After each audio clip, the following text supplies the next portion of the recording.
I just pressed the let's go live button, so let's wait for the stream to fire up all across the fruited plain of the internet. Before we go ahead and get started, we got to make sure the tubes are working. Don't like those disconnected tubes out there. And it looks like it is working, so we can go ahead and get started. So let's do it, shall we? Hello, my friends, and welcome back to yet another episode of Watching the Watchers Live, the show that spotlights misconduct involving police, prosecutors, and politicians. My name is Robert Gouveia. I am a criminal defense attorney, and today we are talking about Jack Smith's secret search warrant that he used to go and get Donald Trump's Twitter account. We've got a lot to unpack, 3 juicy segments here today. First one going to be about Jack Smith actually filing a secret search warrant request and having it granted after a long battle with Twitter. And this was very interesting. I mean, they were demanding this search warrant be executed so that Twitter would hand over Trump's Twitter files, including his deleted tweets, and we'll see what else is inside. But all of it was demanded by Jack Smith, and they didn't even want Trump and his team to know about it. So they just said, keep this under wraps, Twitter. Don't you dare tell them about it. And the court said that's fine, because if we tell Trump, then Trump might flee the country. All right, that's how psycho these people are. So we're going to go through that. It is, kind of shocking, but not shocking. I mean, I don't even want to know what else they've got. Have they gotten into his, how deep into his financial records, how deep into his, medical records, personnel records. I mean, we know they're breaching attorney-client privilege. We know they're breaching executive privilege. What other privileges are they breaching? Who knows? Rumors that there might be another indictment, this one going into Trump's finances, indictment number 5, not a superseding indictment in the same case, but indictment number 5 in a separate jurisdiction for a separate set of crimes. We'll talk about, apparently this guy, Cobb, you may remember him as a former Trump lawyer, not that bright, which may be why he's a former lawyer, Trump lawyer. He was defending this prosecution and trying to smash the Trump defense, saying that this was free speech or aspirational and that it wasn't actually a predicate crime. And so we'll go through that. I think he's dead wrong, and I think he's just trying to create talking points for the media.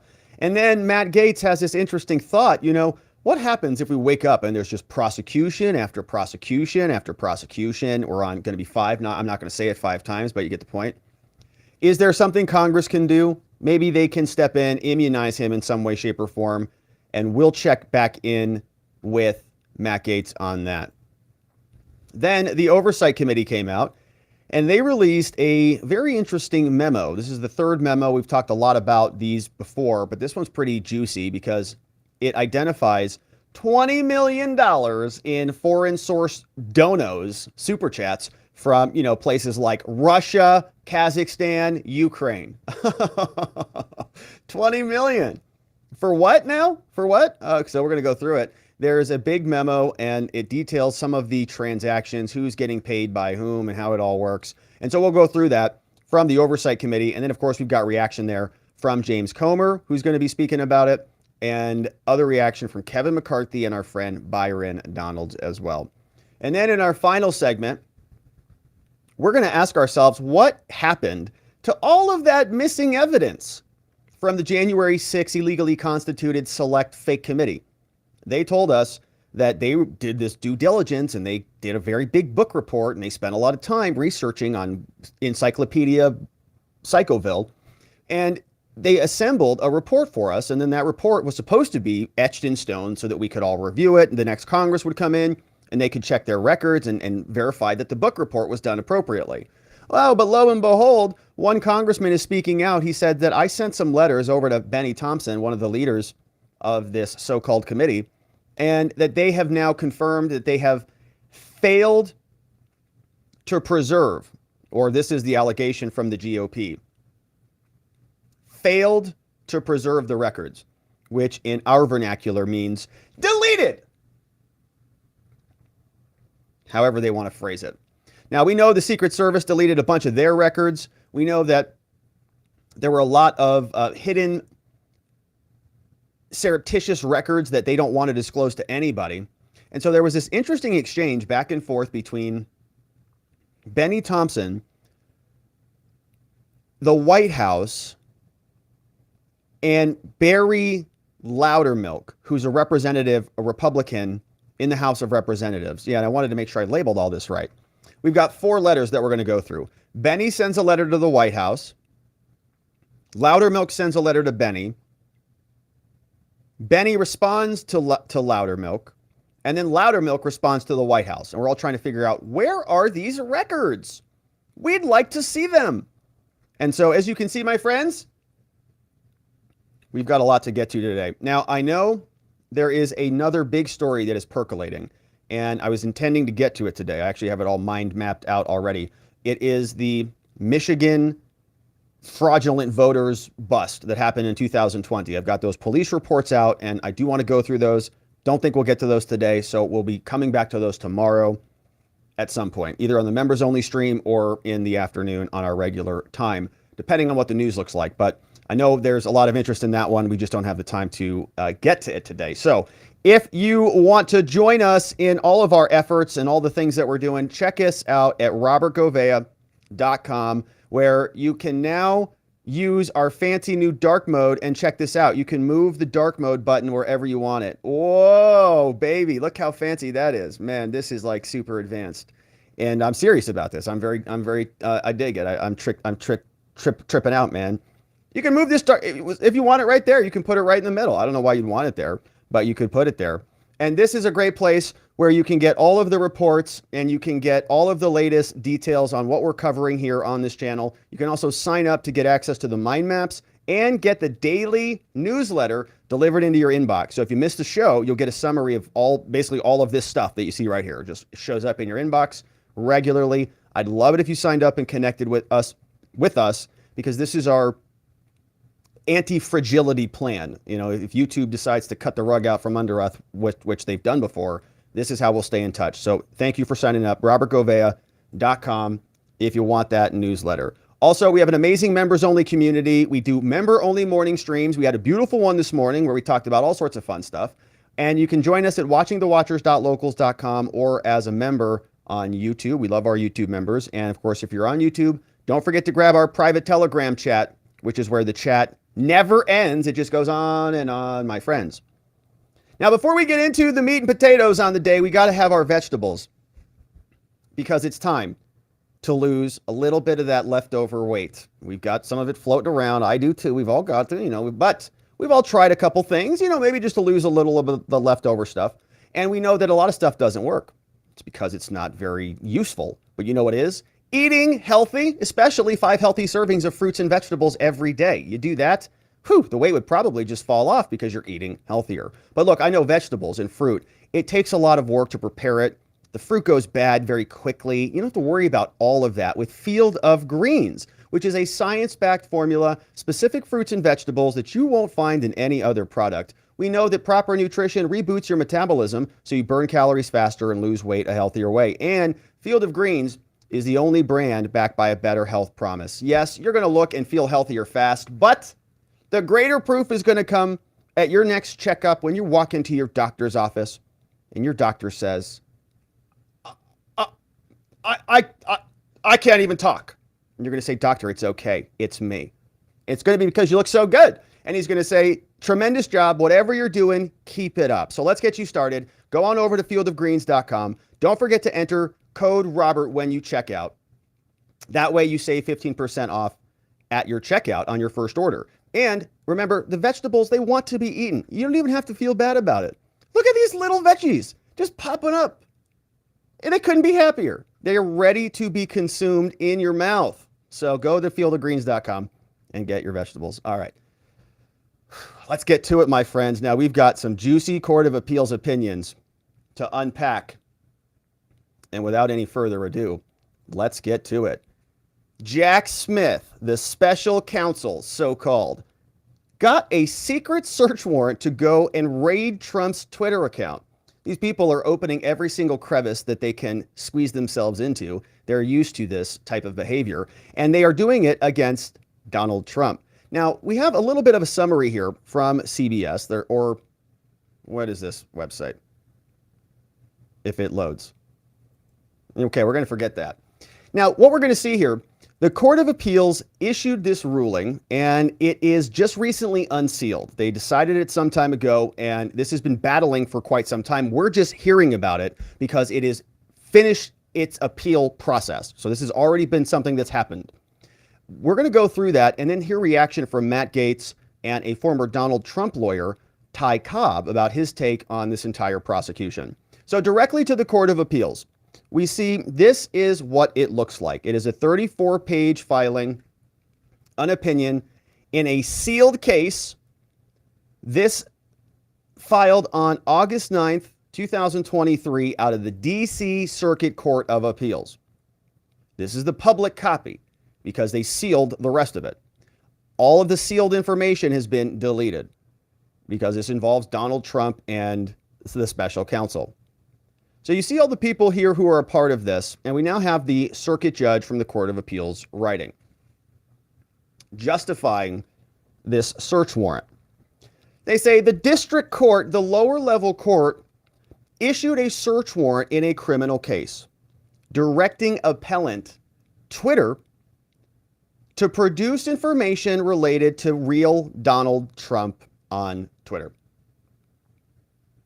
The search warrant was served along with a non-disclosure order that prohibited Twitter from notifying anyone about the existence of the contents of the warrant. So give us your files and don't you even say anything about it. Twitter initially delayed production of the materials required by the search warrant, while it unsuccessfully litigated objections to the non-disclosure order. So now this is Elon's Twitter at some point saying, we have free speech, we can talk about this. Twitter ultimately complied with the warrant, but the company did not fully produce the information until 3 days after the court order deadline. Uh-oh. So the district court, when Twitter failed to comply with their demand to turn over Trump's private information, the district court held Twitter in contempt. $350,000 sanction. Woo, baby. That's a big one. So Twitter is obviously appealing this. In this appeal, Twitter argues that the non-disclosure order violated the First Amendment, and the district court should have stayed its enforcement of the search warrant until after Twitter objections were resolved. So the judge just decided, yeah, search warrant granted and non-disclosure granted, and that should have been heard. So they say that the district court, the lower level DC Circuit Court, abused its discretion by holding Twitter in contempt and by opposing the sanction. How dare you? Okay, so Twitter ultimately turned everything over. But they did it 3 days late. And how dare you do that to a judge? Almost feels like you're doing it intentionally, and so you're going to be in big problems. We affirm, this is the Court of Appeals, we affirm the district court in all respects. So Elon and Twitter, sorry, you don't get your free speech, your non-disclosure stuff. You comply with what we say. Otherwise, $350,000. This is the strong arm of the federal government acting through the DC Circuit Courts. Now, they say portions of this sealed information has been redacted, and they say during the pendency of this appeal, Twitter changed its name to X. Now, they say here, sealed information has been deleted. So the Stored Communication Act permits the government to obtain a search warrant. A service provider that receives an order to produce subscriber data can move to quash or modify the order by showing that the information requested is unusually voluminous or it would cause undue burden. The act allows the government to seek a non-disclosure order. So they're saying the judge basically has the authority to grant this if the following laws are met. A court shall enter a non-disclosure order if the following. There's a possibility of any one of these 5 enumerated harms. So remember what happened here, just technically. Trump is just sitting around at home. He's not doing anything, right? He's planning to save America. And Jack Smith and his little prosecutors are scurrying around trying to gobble up whatever evidence they can find. So they send a notice and a warrant over to Twitter. And ordinarily, Twitter would say, hey, we've got a notice, so we're going to notify Trump. But they say, first of all, you're not allowed to even notify him, and you have to give us this stuff. And the judge is now saying,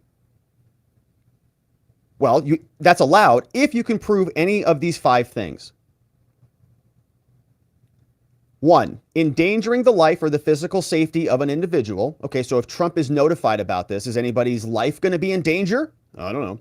Flight from prosecution. So if Trump is notified, if we have to disclose this to him, could he maybe flee prosecution?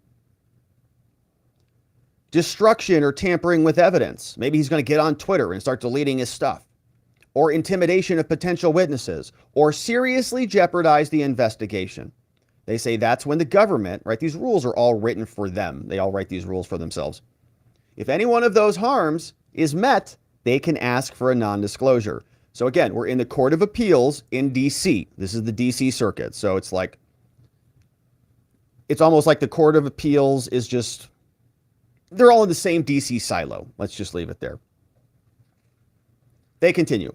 They say since November 18th, 2022, Jack Smith has been overseeing an ongoing criminal investigation about the interference with the peaceful transfer of power, encompassing the riots on January 6th. They give us some references here.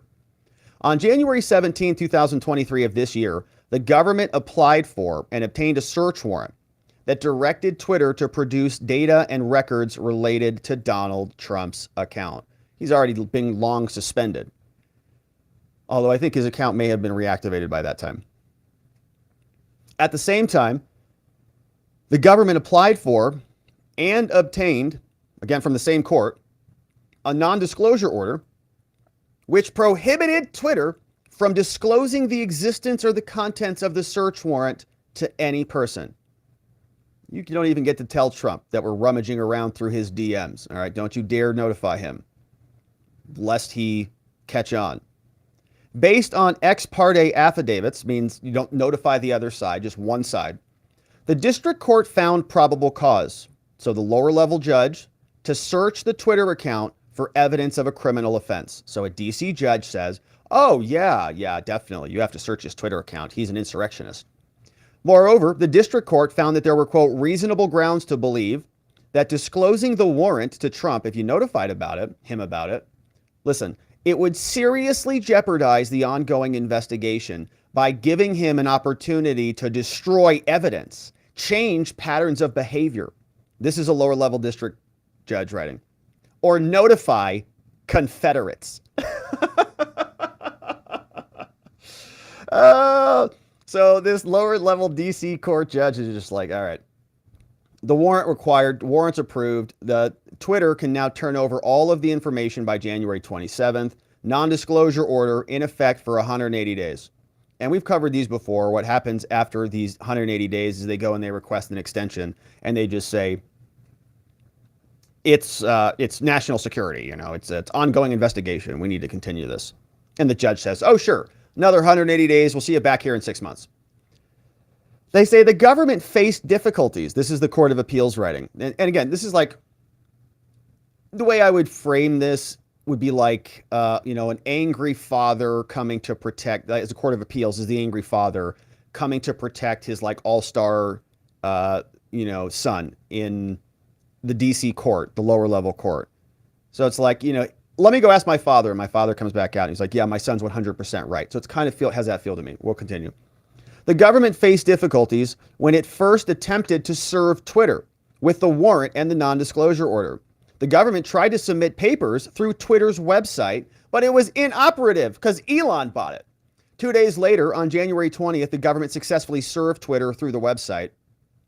But on January 25th, when the government contacted Twitter's counsel to check on the status, the lawyer said she had not heard anything about the warrant. She's like, what are you talking about? So Twitter's kind of a mess right now, right? He just bought the company. He can hardly keep the servers running. Everything's like on red line. Everybody's like, my Twitter's not working. She informed the government that an on-time production would be a very tight turnaround, but she confirmed that the available data was preserved. Yeah, we still have that. And now Jack Smith wants to get it before Elon does anything with it. What happens if it's gone? On February 1, 2023, 4 days after the compliance deadline, which is the court served it on them, Twitter objected to producing any of the account information. Shout out to Twitter and Elon. No, we're not giving you this stuff. Although the company did not question the validity of the search warrant, it said non-disclosure order was facially invalid under the First Amendment. Why are you gagging us? We have free speech in America. Sorry, Elon. This is the DC Circuit. You don't have anything. Twitter informed the government that it would not comply with the warrant until the district court assessed the legality of the non-disclosure order. Now, the district court also found reason to believe that the former president would flee from prosecution. The government later acknowledged, though, it had errantly included flight as a predicate in its application. So their search warrant was actually, or their non-disclosure application also was erroneous. It had an error in it. They said, we need this non-disclosure so that we can't tell Trump, because if we tell Trump, he might flee. Oops, no, actually, we never thought that. And they say it's just a harmless error, and the district court did not rely on the risk of flight in its ultimate analysis anyways. Just a little oopsie. On February 2nd, Twitter filed a motion to vacate. The government moved for an order to show cause. Why Twitter? They say, Twitter, you should be held in contempt. We ordered you to get it to us by this date. You haven't done it. So Twitter argued that it violated our First Amendment right to communicate with its subscriber. Good for them. Hey, no, Trump is on our platform. We have a right to talk to him. The company said that compliance with the warrant before the resolution of the motion would preclude Trump from asserting executive privilege to shield the communications. And Twitter said, look, we understand we may not have standing to raise executive privilege. They nevertheless asserted this, said it's still our First Amendment rights, and that you should stay our obligation to produce this stuff pending the resolution of these matters. The government raised two counter-arguments. It said Twitter's compliance should not depend on these other issues being resolved. And the district court set some hearings and some motion practice was accomplished. Oral arguments took place. And they say that the district court, the lower level court, satisfied the requirements, said Twitter was in contempt. Sorry, you're 4 days late. There was an unambiguous court order requiring Twitter to produce these records. So the court gave Twitter an opportunity to purge its contempt by producing the info. When the court asked Twitter counsel, say, hey, can you get that material by 5 p.m.? She says, I believe we're prepared to do that, Your Honor. The court also asked the government what sanctions it would request if Twitter failed to comply. They said 50 grand per day. They wanted 50 grand per day, doubling every day that Twitter did not comply. That's our rotten government. The court adopted that suggestion. They said, you know, Twitter was sold for $40 billion and its owner, Elon, is worth $180 billion. Therefore, that sanction is appropriate. So what's $350,000 to Elon? This is your government at work. Unfortunately, ours. Accordingly, the district court ordered Twitter to produce the records by 5 p.m. if Twitter did not purge its contempt, escalating daily fines at that time. Twitter missed the 5 p.m. deadline. Although it did timely produce some records, they called it incomplete. Follow-up call, the government says, hey, this isn't everything we want. So they had another hearing. And then Twitter completed its production. They gave them everything they wanted because Jack Smith said, nope, we want that, we want that, we want that. Finally completed February 9th. They came out, they said $350,000 sanction. Twitter said, that's insane. The one final day, the last day, because it's basically doubled every day, $200,000. They said it was unjustified. The government gave us new search terms. They adjusted their request. And they say, notably, Twitter still did not object to the sanctions formula. They just didn't want that last day counted on there. So then the district court came back out and they said, oh, perfect. We hate Elon here. I mean, he just took over our digital honeypot where we could control everything. So we're going to hit Elon with a $350,000 contempt fine. Twitter filed a timely appeal. And Twitter has already paid the fee. It's in an escrow account pending appeal. The government filed another motion. And yeah, so here you see the government filed another motion requesting an extension of the non-disclosure order. Every 6 months that go by, they just ask for an extension. The government proposed to permit Twitter to notify Trump of the existence of the warrant at that time. The only limitation would be to withhold the identity of the case agent. The government changed its position about the investigations of Trump because it now became publicly available. The government also requested that it is in effect for another 180 days.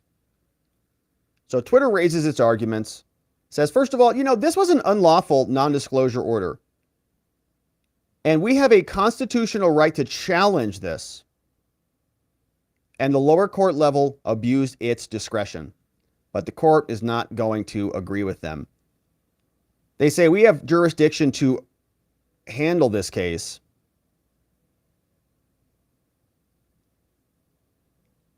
And we fly through some of the procedural issues. The government asserts that Twitter's First Amendment argument is moot.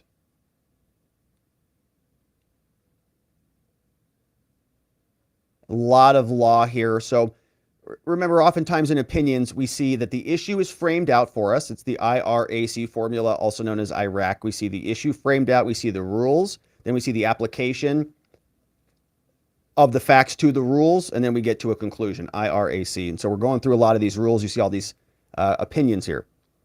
They say, okay, all the rules are laid out. Now, we are unpersuaded by the government's narrow framing of Twitter's claims. And so this is a lot of technical stuff, so we're going to fast forward through this.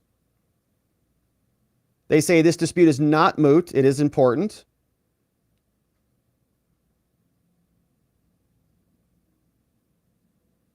And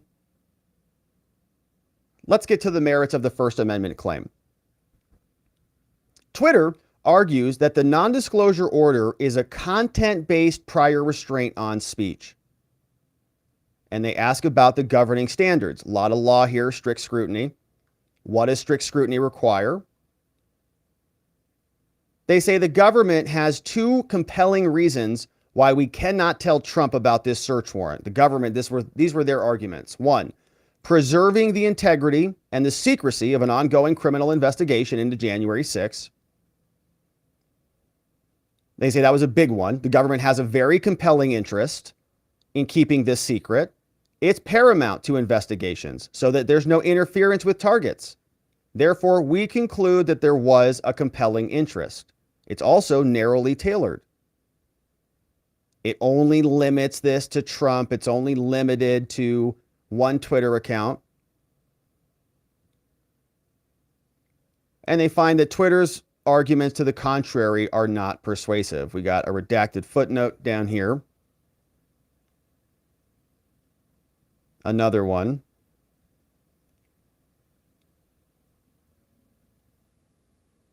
Now, here's another procedural question they're raising. Twitter is asserting that the district court shouldn't have entered all of this stuff until they had a hearing on it, essentially. And again, they say these arguments are also unconvincing. Although the district court could have resolved the First Amendment issue simultaneously with this, it wasn't required to do so. They didn't have to go in any order. They say the district court reasonably concluded that the warrant and the non-disclosure order were wholly separate. And I didn't have to delay it. And so we reject Twitter's underdeveloped argument. They distinguish it against some other cases that Twitter brought up. They have some more compelling cases they say are better on point. And they also affirm the district court's contempt of a sanction. So $350,000. They say all they got to prove is an issuance of an order and disobedience with that order. Exaction of the threatened penalty if the purgation conditions are not filled. So they say, yeah, Twitter, you had a warrant, you had a non-disclosure agreement, you were not in compliance. At the hearing, the district court found, the judge was probably very angry, that you disobeyed a clear and unambiguous court order. You were required to comply with this by January 27th. And so Twitter was in contempt. They say that their argument that they substantially complied is not complied enough. And blaming the government for their failure to clarify only happened after it was already delayed. So you see where this is going, okay? It's incredibly one-sided. So this is the DC Circuit Court, my friends. This is the Court of Appeals. This is the DC District Court. And it's just going to be like this moving forward. The district court did not abuse its discretion by imposing a $350,000 sanction for like 4 days of being late. Penalties began $50,000 per day to double every day. To be sure, they say that schedule was highly coercive. As Twitter pointed out, after roughly 1 month of non-compliance, okay, this is how insane this is. After 1 month of non-compliance, it would have required Twitter to pay a sanction greater than the entire world's gross domestic product.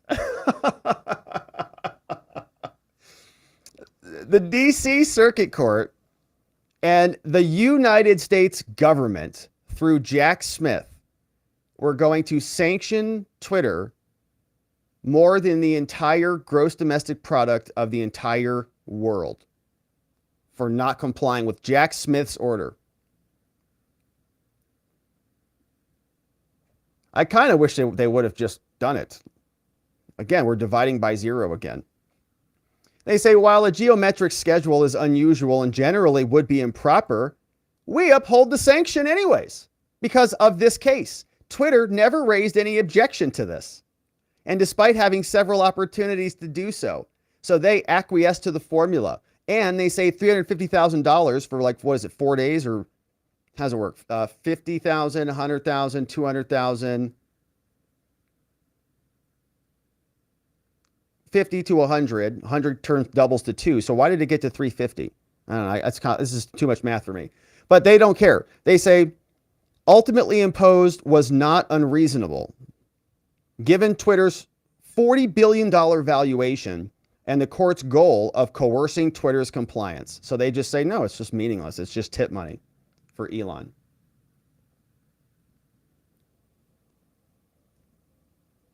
Okay, so it was 25,000 per day, not 50,000. Finally, we know that's how we got to the 350. So 25 to 50, but still, it would go to, I don't get it. Anyways, so here they say, no problem. Oh, you add it all up. 50 plus 100 plus 200 equals 350. Got it. 3 days. Okay, thank you for the clarification. This is why I went to law school, okay? Don't put me in front of a spreadsheet with math. 3 days, thank you. 3 days, 50,000 for day 1, 100,000 for day 2, 200,000 for day 3. Add all those up equals $350,000. So it was a 3-day delay, not a 4-day delay, right? I said 4 days. So it's basically 3 days. And the last day, the third day, was $200,000. Whew! It's a lot. It's a lot. Whatever it is, okay? It's a lot of money, $350,000. But they don't care. It's Elon. Oh, he can afford it. He bought the whole company. So they say, in sum, we affirm the district court's ruling in all respects.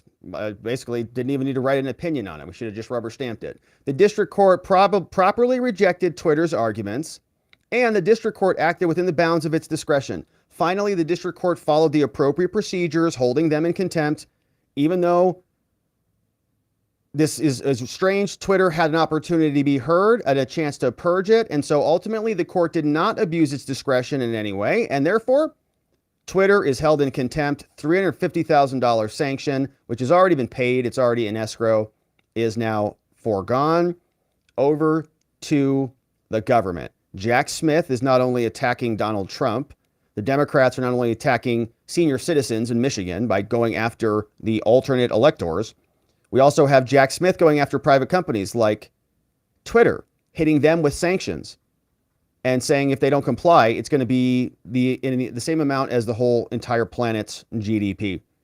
So they're going nuts on this, and they're probably just getting warmed up. We see that there could be potential for indictment number 5. Special counsel is still scrutinizing finances of Trump's PAC, the Political Action Committee. He's also looking at the spending. We know that a grand jury that indicted Trump previously was also spotted meeting Tuesday at a federal courthouse in Washington. Investigators asked multiple questions about the Save America PAC, their enormous fundraising haul in the weeks between the election and January 6. Tim Parlatore shared this info with Politico. He says it's a laser focus from election day to January 6, scrutinizing whether Trump violated federal laws by raising money off claims of voter fraud that they knew were false. So there might be another indictment coming on this. They say here the prior indictment did not include any allegations of financial crimes. Rudy Giuliani and others have been under a lot of scrutiny there as well. So the prosecution continues, and the media is still having this fun conversation with themselves about the possibility that this whole thing is nonsense. As we've talked about, there are crimes that can be illegal, or there are, okay, let me say that again. There are crimes that are illegal, and the solicitation of those crimes can also be illegal, presuming that the solicitation is connected to a crime. So, for example, you can solicit narcotic drugs. You can go to an undercover officer and say, hey, man, you've got something here and sell me something and do this exchange, and boom, you solicited narcotic drugs. You can solicit prostitution. You can ask a question, and the asking is a crime. Okay, you don't actually purchase the drugs, or you don't actually have intercourse with the person, but you solicit the thing. But the solicitation is related to an underlying criminal offense, which is what makes it solicitation. You cannot solicit, pass the salt to me. Can you pass the salt to me? Yeah, I solicit that. You solicit, you got to solicit something illegal. Otherwise, it's just asking for something. If you employ somebody, you say, hey, I have this project I need you to look into. Can you investigate this and go, do some research on this? And I'd like you to pursue this because you work for me and this is legal. That's not soliciting anything. It's technically maybe under the definition like you're soliciting for help or something, but it's not a crime because that person works for you. It's within the bounds of what they do as part of their daily job. And this is a very complicated concept for these people for some reason. And this guy's a lawyer, so-called. And apparently he used to work for Trump. I'm glad he doesn't anymore. But here's what he says. He asked in an aspirational way. He went on to say, asking is not speech. It's not action. That's the heart of this, right? Speech versus action. Does that defense fly here? Not at all. I'm not aware of the aspirational defense or the free speech defense to a gang leader saying to two of his subordinates, I need you two to please rob a bank for me, and they do it. That's aspirational. Are you dumb? But it leads to a crime, and that's exactly what Trump did with Pence. Yeah, because it's illegal to rob a bank. It's not illegal to talk to your vice president who has a role to play in the counting of the electoral votes that was not ministerial. We know that because they made it ministerial in 2022 after all this happened. To ask the leader, the person in the position, to investigate something that is perfectly within the operation of their role, which it was. And we know that because before 2020, there was congressional research debates over this, and we've seen operations like this happen. And other people like Nancy Pelosi have even confirmed that if things went askew, they had contingency plans as well. So it's a very complicated concept for them. You can't solicit. It's not a crime to solicit something unless it's illegal. The underlying predicate crime has to be illegal. But did you hear how she smirked at this?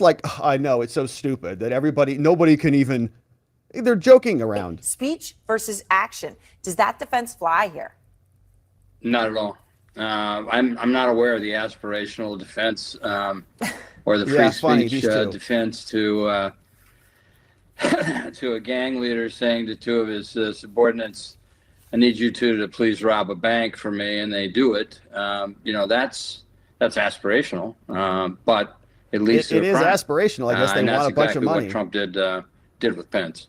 No, it's not even close. These people are so delusional. It's crazy. But they continue forward. They're marching on with these various prosecutions. And I think, there might be a fifth one that is a financial crimes crime. And, I don't know where that's going to be based out of. Where is his super PAC located? Is this going to be a New York City charge? They would love to bring a Southern District of New York charge. Could you imagine if they got Judge Kaplan? So what happens if they just continue to do this everywhere we go? We thought that there were going to be 4 pieces on the chessboard: New York, DC, Florida, and Georgia, which is still coming in the next week or two. What happens if there's a 5th one out of Florida or some other places? Well, Matt Gaetz has a concept. It's called presidential immunity and congressional immunity. Here's what he said. You can actually bring President Trump in to give testimony to the Congress, and in doing so, immunize him. Now, there's different forms of immunity that take place at the committee level, subcommittee level. In some instances, for full immunity, you have to have more of a supermajority vote. But if you had a supermajority vote of a committee, like Speaker McCarthy could set up a select committee tomorrow that could bring Trump in and immunize him.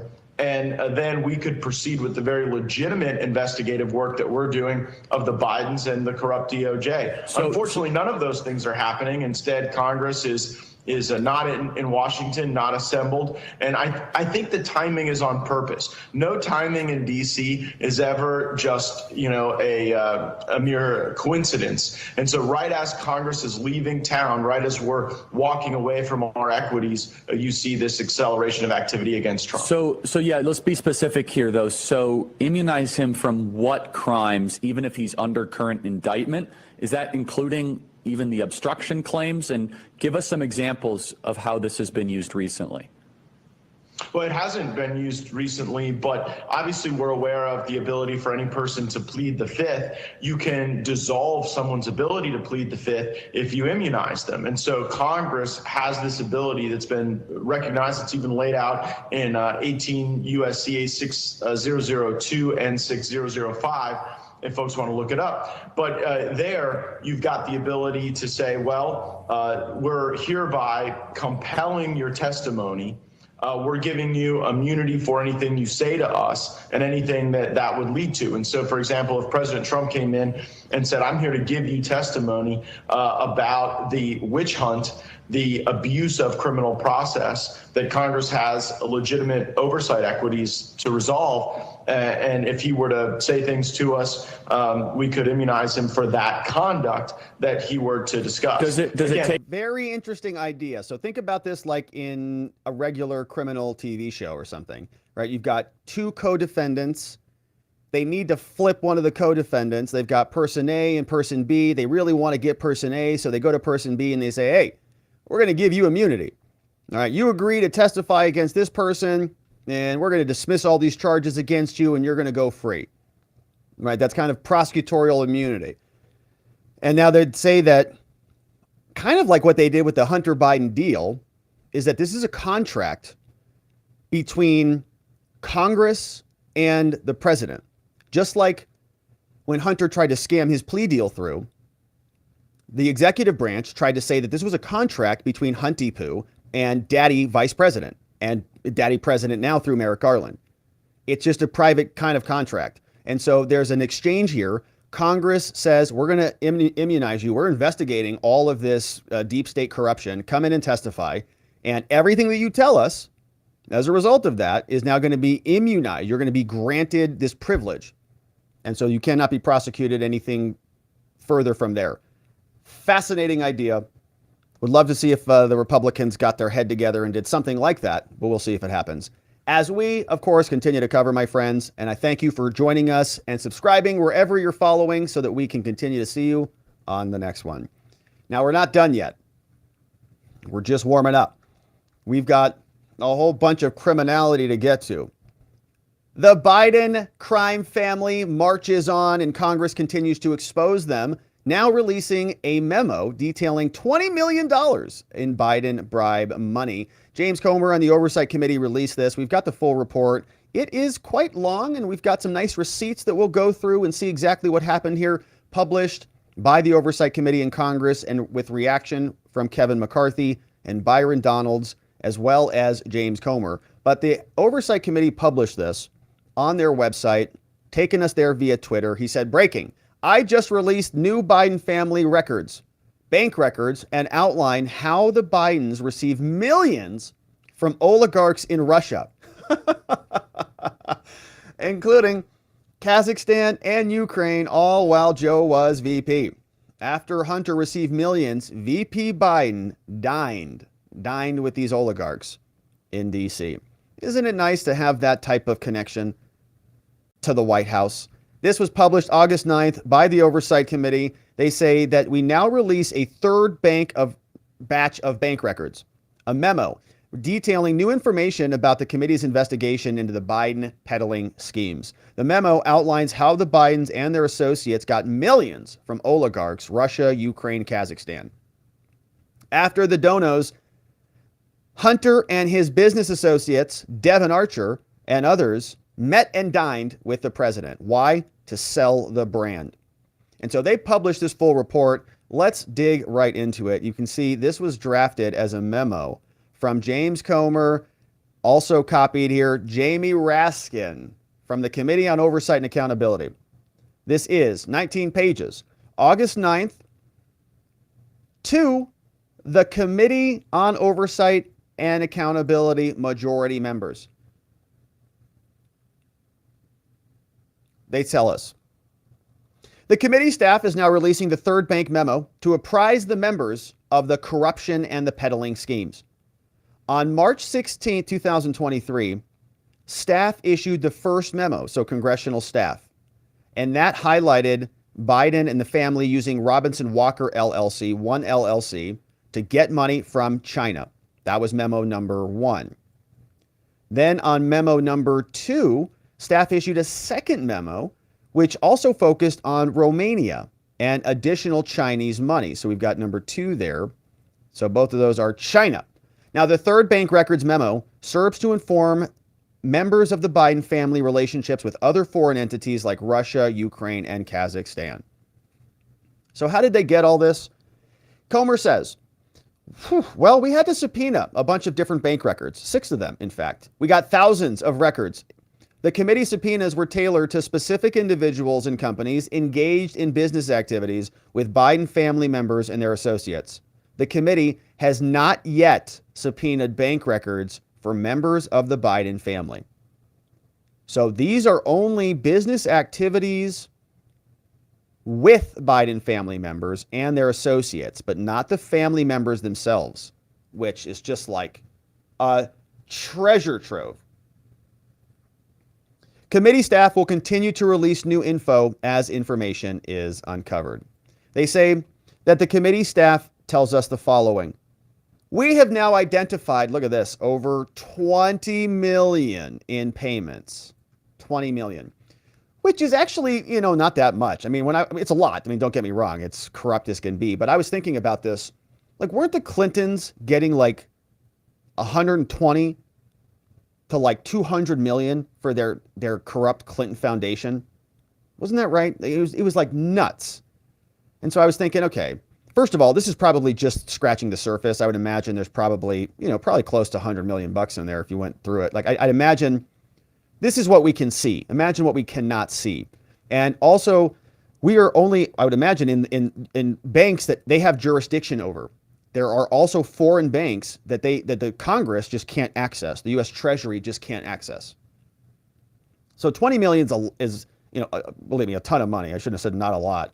But I was thinking relative to the entire Clinton cabal, feels like a small number. Although the Bidens are a lot less competent than the Clintons were, that's for sure. Not too bright. So the point is, a lot of money. Hunter and Devon Archer, they use Rosemont Seneca to bring in millions from oligarchs, using accounts that were nominally tied to Devon Archer, using the familiar Rosemont Seneca branding.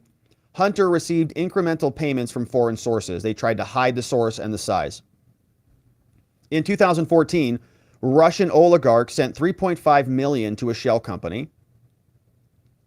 Her name was Yelena Baturina. My understanding is she is still a Russian. She's still a billionaire, and she hasn't been sanctioned yet. Why?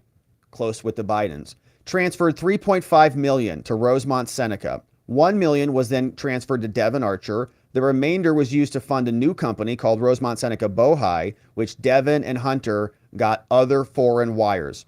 So you just create the company as a shell. You take the company paperwork, you go in, you open up a bank account, and that's basically the only reason it exists. Then you conduct the wires under that LLC. The LLC is incorporated under various partners, and it's hard to track all of this. Then the LLCs own other LLCs, and it turns into this layered mess.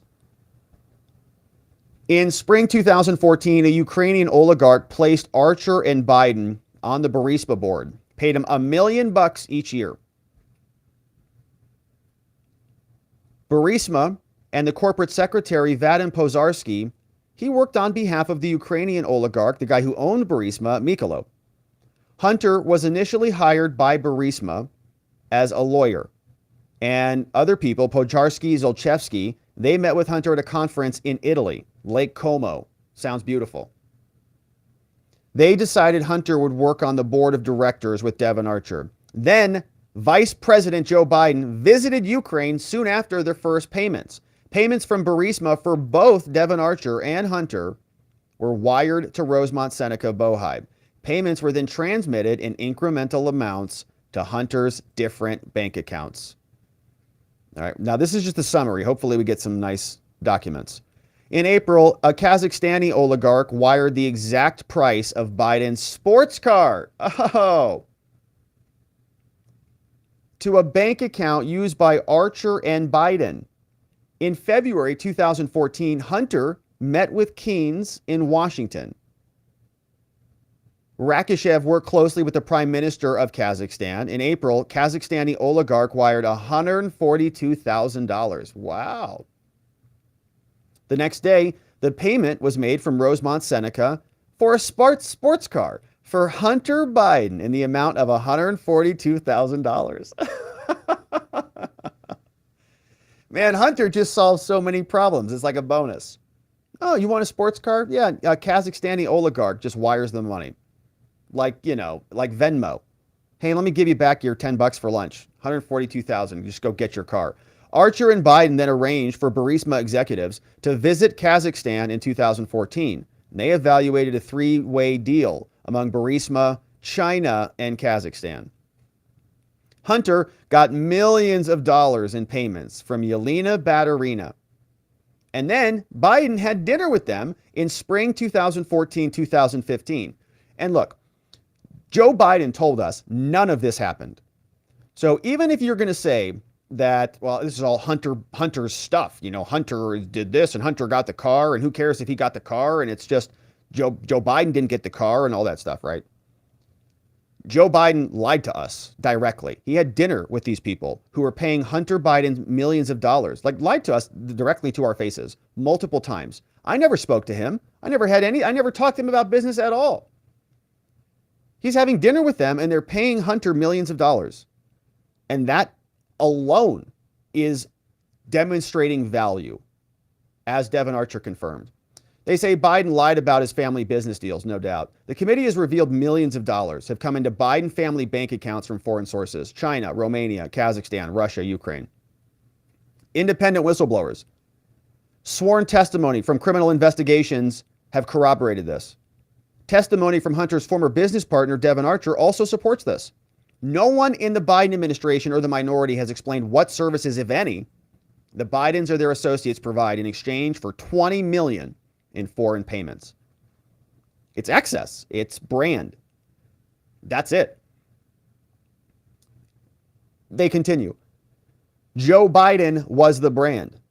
They sold his brand around the world to enrich the Biden family, to signal access.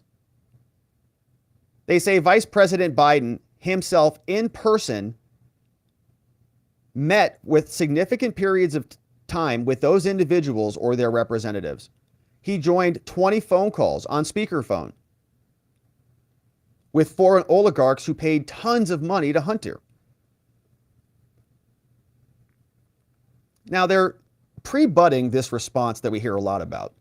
President Biden's defenders, they always say, that your committee has to show payments directly to the president to show corruption. And this has been the final goalpost move that we've been anticipating for some time. Well, they're going to say, well, Hunter never did a direct deposit into Joe Biden's bank account. And they're going to go back and, maybe they'll pull up a record from the Bank of Delaware that Joe's had since, 1845. And they say, look at my records. There's no transactions coming in. And also my balance is like $16.50. That's all I have in here. I'm just a humble man. And they'll say, see, nothing ever happened to him. There's no direct deposit. There's no Venmo transactions. That's not what we're talking about. We all know that. They'd be idiotic to do that, to have direct wire transfers to Joe Biden from Burisma, Mikhailo Zlochevsky, for firing prosecutor Shokin in the memo. Memo, thanks, bro, emoji, strong arm. Thanks, right? And Joe Biden has a bunch of those. We go, oh, there it is. No, of course not. They say this is a hollow claim no other American would be afforded. If their family members accepted foreign bribes, the law recognizes payments to family members as corrupt influence. They say the Biden White House attempts to move the goalpost all the time. It went from not in business with his son, from we've never spoken. No, we never discussed it. Then it morphed into, no, we're not in business. Now it's morphing into, he never got paid. And so what we're doing here, Congress says, we want legislative solutions. That's why we're investigating how this could jeopardize national security if vice presidents are allowed to do this. We also want to strengthen the Bank Secrecy Act and draft legislation. They're just confirming hey, by the way, this is not a partisan investigation. All right. This is just totally about legislation, which, I don't care either way, honestly. If this is a partisan, naked, political investigation of Joe Biden, whatever, who cares? Because they're doing it using the DOJ back the other way. This, hopefully, at some point, we see some criminal prosecutions too. I mean, if what's good for the goose is good for the gander it up, So the committee is releasing redacted bank records now regarding the family's business activities with a Russian oligarch. The second bank memo is highlighting over 20 companies that the Biden family and their associates used to layer payments and conceal sources of foreign payments. That's another question. If you have a legitimate business, if you're a legitimate consultant, do you need 20 companies to structure all of this stuff? Of course not. The third bank records memo talks about 3 of these entities: Rosemont Seneca, Thornton, and Rosemont Seneca Bohai. All right, Thornton and partners. Here are some records. Hunter served as the chairman of partners. Devin served as the CEO, and Eric served as the president. You see them all listed here. Robert Hunter Biden, the chairman, a team of a highly experienced, here's what they said. Look at this corporate techno babble. It says, Rosemont Seneca Partners is a team of highly experienced professionals with a diverse set of industry, government, and philanthropic backgrounds that provide market-leading performance and results for our investors and partners. Do you have any idea what they do? Anybody know what that means? What do they do? No idea. All right. Market-leading performance for whatever that is. And they do deliver results for their partners, like getting prosecutors fired. So they say here, Rosemont Seneca was central to Biden and his later business ventures. Another entity was used by Hunter and Devin. The entity served as a means, Rosemont Seneca Thornton was registered in Delaware, and it served as a means to silo work for another family associate named James, the brother. Thornton was created in anticipation of engaging with China, and they're going to release more information about that in the future. They say Hunter was the beneficiary of funds that got deposited at that entity. This is what the relationship looks like. Here's some records. We see Devin Archer's name here. We see Rosemont Seneca Thornton. organization. Devon Archer. They say, though Devon Archer is the only named person here, the documents, we can see the relationship between Rosemont Seneca Partners and Thornton. Yeah, you see that there. All right, so it looks like what they're doing. So it's very too similar here. So here's Rosemont Seneca Thornton right there, and Rosemont Seneca Partners right there. So both of those are being connected. Rob Walker had a role in moving money from China to Biden. Rosemont Seneca, those entities, they were used to move money from Russia, Kazakhstan, and Ukraine into Hunter's bank accounts. Those are what those LLCs were created to do. Here are the transactions now. The Thornton account was used for only 3 months. There were 12 transactions for the year it was opened. 5 debits out, 7 credits in. So they just create a fake company. They open up bank accounts, and then they wire money around. That's all. You can see here, funds received. We've got some dates here. Looks like a bunch of dates back to back, all between January and February. Funds were received, wired funds, a lot of money, 83.5 on those first 2 transactions. Total 3.5 million. Total looks like 3.9 million. Yeah, that last one was a $3.5 million wire. That was a big one. Woo! On Valentine's Day, 3.5 million. Woo, that's a big one. All right, so then we've got some other electronic transfers. Shows that a $3.5 million wire on Valentine's Day. And then they moved the money out. That came from Yelena Baturina, the Russian oligarch. And then they moved from Thornton into Bohai. The wealthiest woman in Russia, married to the mayor of Moscow formerly, wired $3.5 million over there.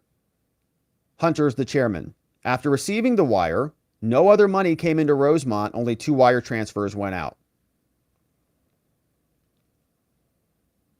We had another big wire transfer, $2.75 million from Thornton over to Bohai. Here are more transactions. Cash flow activity. So funds are being transferred. 2.7 million here come in, it looks like. Then a bunch of money goes out. 2.44 million was transferred to another account. They've got records of that. There's the 2.4 million there. Here's a graphic of how this worked. Eventually transferred according to the following ways. So you see, Russian oligarch. This is Yelena Baturina. 3.5 million bucks on Valentine's Day goes over to Rosemont Seneca Thornton. People in that company,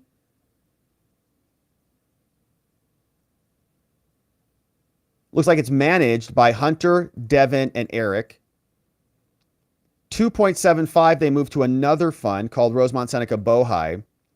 Archer gets his commission, 3/4 million bucks from Rosemont Seneca Bohai. They make payouts to Hunter. That's how they wash the money from Yelena. Okay. They would prefer, it'd be very nice if Yelena could just say, here you go, Hunter. Thanks for just give this money to your daddy for us. And we can just do whatever we need you to do. But obviously they can't do that. So they've got to structure it to basically 3 different entities. 1, 2, 3. And then it lands in Hunter's accounts somewhere. This one is a Wasco PC. So he forms another company that gets the money after it's already been washed through basically 2 other companies until it lands in his pockets. Nice. So 3.5 million is then funneled around. We also have a special note on this. We're in the middle of, they keep telling us, a test of a democracy. Western democracy is on the precipice. We're all going to die because Russia. And everybody got sanctioned and the whole world, flipped to give Zelensky whatever he wants. And now we know that Yelena Baturina, one of these Russian oligarchs, who's very, very friendly with Hunty Poo, not on the sanctions list for the Russians. Convenient. Very convenient.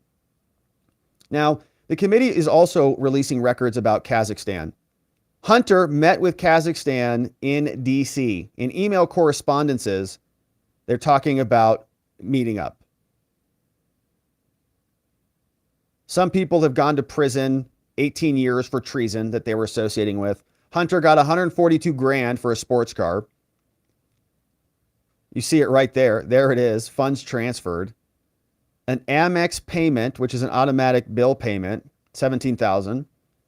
And then look at this one. We've got a transfer in. Wired funds received on April 22nd. $142,000, $300. And look, then they turn around and wire the money right back out the following day on April 23rd. Wire the funds back out, $142,300. Where does that go? Schneider Nelson Motor Company. I'm sure, man. I'm sure he just delivered a home run. Hunter probably did a really good PowerPoint presentation. He's like, I work really hard on this. We're going to deliver strategic advantages for your country. In May, Hunter and Devin, they represented Burisma on a trip to Kazakhstan to evaluate a deal with a Chinese energy company. In spring, around the same time as the payment for Hunter's sports car, this time is spring 2014, VP Joe Biden attends a dinner with these people, all of them. Keynes Rakishev, Karim Mazimov, Yelena Baturina, the same woman who paid Hunter millions. Hunter's there. Devin Archer is there at Cafe Milano in D.C. He told us that he never did anything like that. He never spoke to my son, never did anything about any of this.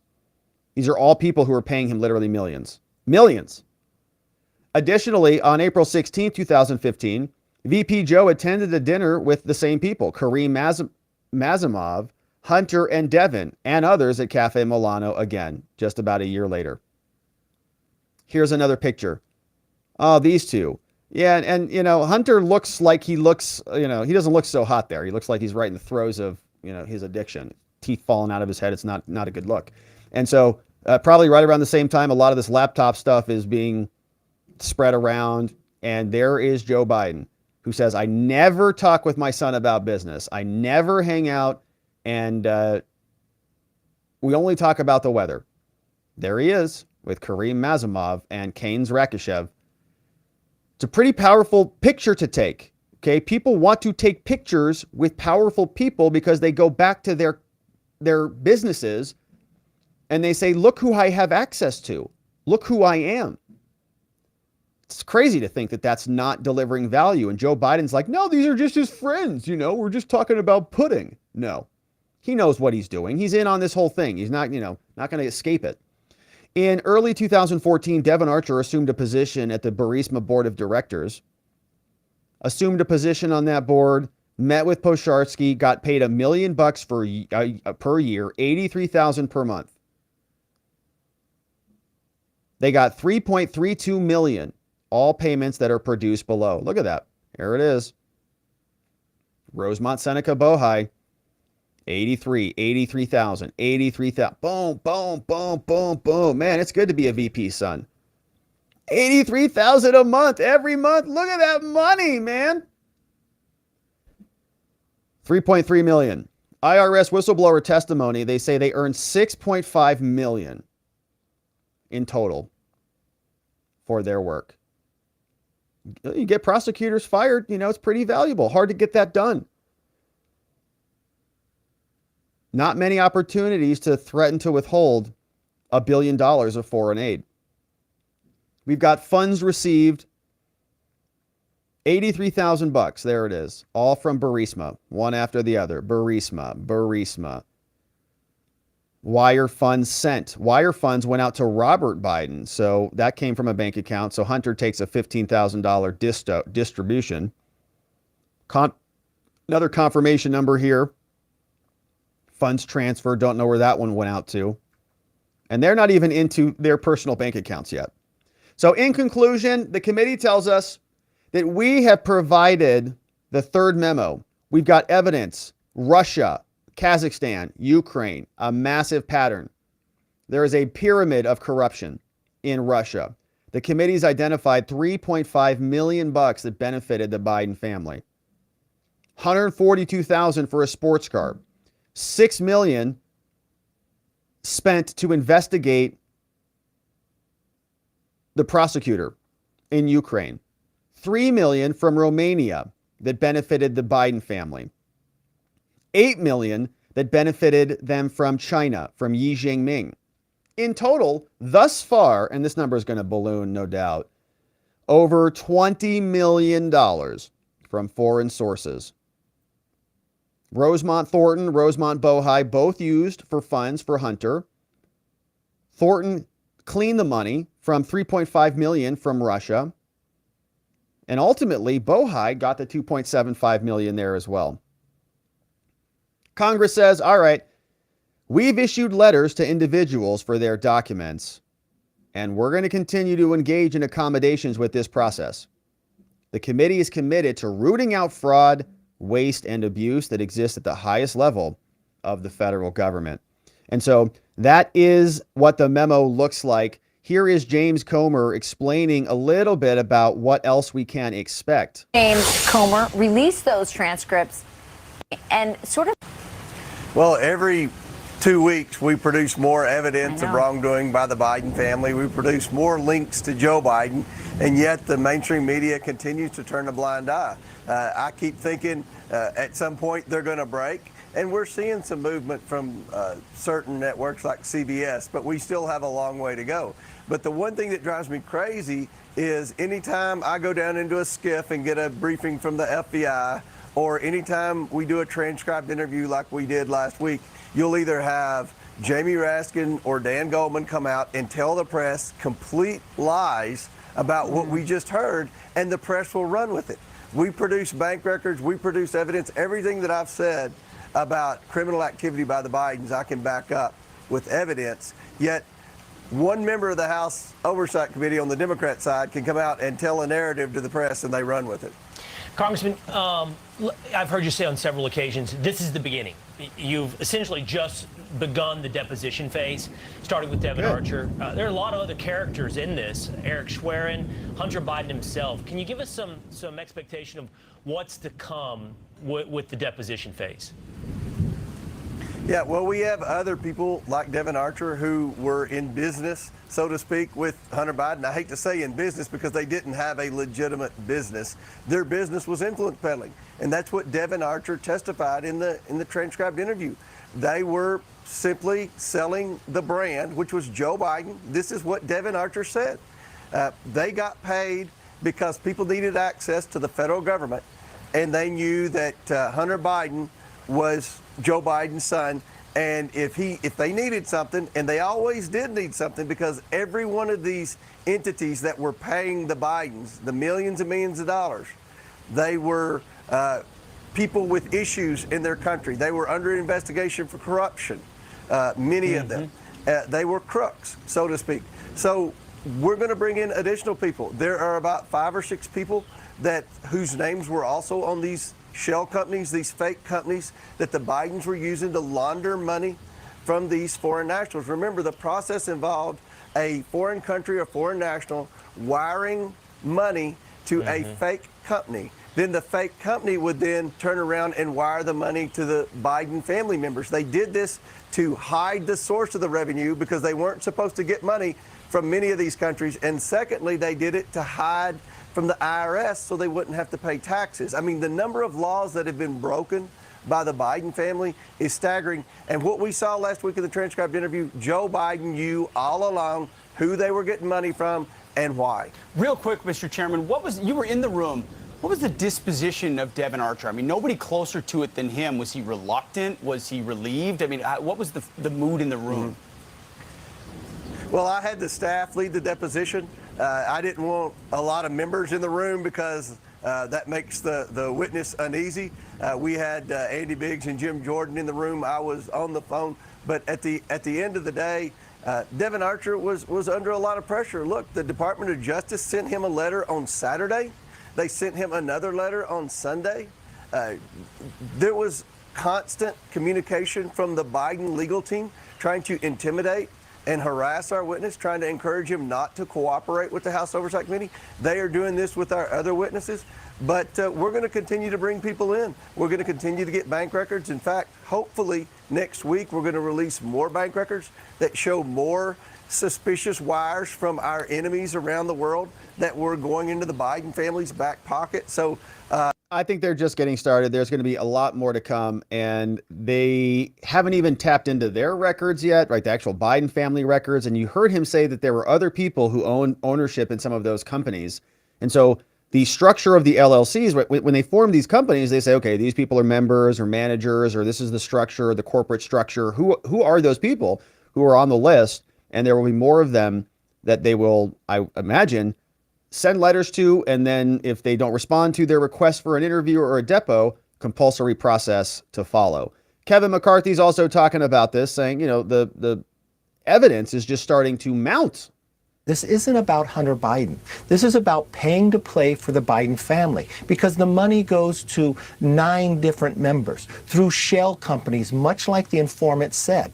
So we will continue to follow the information wherever it takes us and provide it to the American public. The difference here is we don't do it for political purposes. We follow the Constitution. That's exactly what was played out during the Nixon administration in Congress. They voted to have an impeachment inquiry. And I raised it on this show not long ago that because the actions of the Biden administration withholding information, that would rise to the level where we'd need impeachment inquiry to give the strength of the Congress to get the information that we need to give to the American public and follow through on our constitutional authority. That is exactly what we're doing, and that's exactly what we'll continue to do. All right, we'll wonder and see, when is that threshold going to be met? It might rise to the threshold of an impeachment inquiry. Well, we're waiting for it. This is a clip from Byron Donalds. We're not actually going to see him. We're just going to hear his silky smooth voice. Yeah, no, you're absolutely correct. This is a shot to our national security and our energy security as well. And there's more than that. Hunter Biden helped facilitate the sale of a cobalt mine in Africa to a Chinese front company for the CCP. He was a part of that as well. The New York Times reported on that. I believe it was back in 2017 or 2018. They reported on that sale. And so you got to understand, this is what's been occurring. Last piece of this is, what has Joe Biden's energy plan been? Solar panels, electric batteries. Well, who does that favor? That only favors the Chinese, because they dominate the globe when it comes to these minerals that are purchased and that are dug up for the entire creation of solar panels and electric batteries. Yeah, so we are being set up as a country while the Bidens get rich. That's right. Byron's dead right about that. They don't care about the country. They care about their own pocketbook, and they've been exploiting their position in power for Lord knows how long.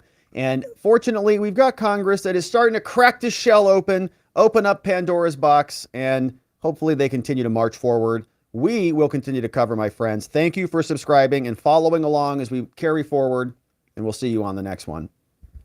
Now, we've got one final segment here before we wrap it up on the day, and this is a little bit of an interesting back and forth that's happening with Liz Cheney. Very, very convenient. Some January 6th select so-called committee evidence is apparently not available. It's gone missing, or as they like to say, it has been not preserved. We are having a difficulty preserving some pretty key evidence from what they tell us was a historic insurrection. Fox has the story, says J6 committee, quote, failed to preserve the records. That's according to a GOP allegation from one representative called Barry Loudermilk, this guy who sent in some letters that we're going to go through. The House Select Committee, according to him, failed to adequately preserve the records. That's according to Loudermilk. The now disbanded J6 committee that was run by Democrats and illegally constituted has also failed to provide any evidence that it looked into security failures, is what he says. Now, there were a bunch of letters that went back and forth, and I want to detail exactly what's going on here. We'll see that Bennie Thompson, who was one of the people who led the January 6th so-called committee, he sent a letter to the White House notifying them about the status of what's happening. Then Loudermilk sent a letter back over to Bennie Thompson. Then Bennie responded back to Loudermilk. And then Loudermilk sent a letter back over to the White House asking about these records. Where did all of the evidence go? But this is not the first time this has happened. This reminded me of a story where the Secret Service also deleted their records. Okay, everybody's deleting records everywhere we turn. This one was some time ago, just over a year ago, July 14th. Said Secret Service deleted January 6th text messages after oversight officials requested them. Everybody's deleting evidence. We can't see any of it. It's all gone. Where'd it go? A letter given to the J6 committee says the erasure took place shortly after the oversight officials requested the agency's electronic communications. So everybody just, nobody wants to release the footage. Nobody's got evidence. January 6th committee's deleting it. Secret Service is deleting it. And our government is about as useless as you'd expect. But here are the letters that went back and forth. Bennie Thompson drafted this one, along with the other members on the fake committee. They say that Liz Cheney and Adam Kinzinger are Republicans. I doubt that. I mean, they claim to be, but they're not even in Congress anymore because the Republicans threw them out. But this is a letter coming from them, December 30th. This goes over to the White House, special counsel to the president, Sauber. They say, okay, hey, Biden White House, the select committee has concluded our hearings and we've released our report and we're going to soon be dissolved as per our rules, which they didn't follow in their resolution. HR 503 said there should have been 5 Republicans on there. You notice there were not. There were only 2. Pelosi changed the rules on her own. As you know, the committee has entered into an agreement with your office to make available for interview the following. All right. So, hey, we finished this prosecution, this fake thing that we were doing. Now the White House, it's your turn. Those personnel then provided very important information to the investigation. We're protecting the identity of them. Now we're writing to address the disposition of the interview transcripts for those people. They say, as of next week, when the committee dissolves White House, Biden White House, the committee will no longer exercise control over this material, over this interview transcripts and all of that. In other words, these records, they're not our jurisdiction anymore.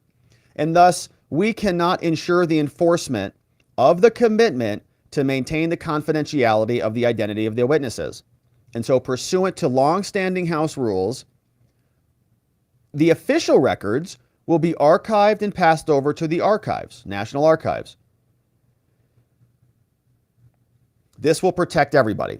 So in coordination with the Office of the Speaker of the House to comply with House rules, we hereby are providing those transcripts to blank, redacted now, for review, timely return, and designation of instructions. During your review, we recommend, this is at the White House, we recommend that blank provide for the official file that will reside in the archives. Our expectation is that transcripts with the instructions will be a part of the historical record. Thank you for your assistance.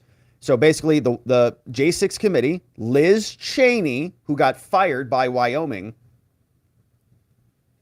and Bennie Thompson send this letter. Hey, we're done with these files.